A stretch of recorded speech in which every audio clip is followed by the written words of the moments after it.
Bus వెళ్ళిపోయింది. కానీ దారి దొరికింది.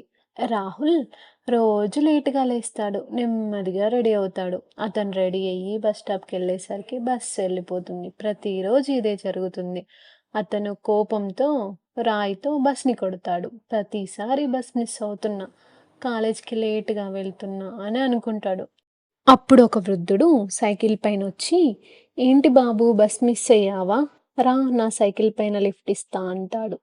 అప్పుడు రాహుల్ సరే అని అతనితో వెళ్తాడు. వెళ్ళే దారిలో వృద్ధుడు రాహుల్‌తో ఇలా అంటాడు, "చూడు బాబు, నాకు ఈ వయసులో సైకిల్ తొక్కాల్సిన అవసరం ఏముంది?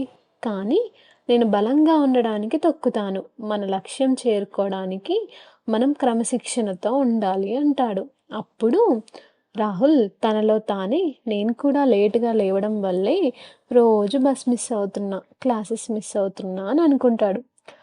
తర్వాత రోజు నుండి ఫాస్ట్‌గా లేచి, ఫాస్ట్‌గా రెడీ అయ్యి బస్ రాకముందే బస్ స్టాప్‌కెళ్తాడు.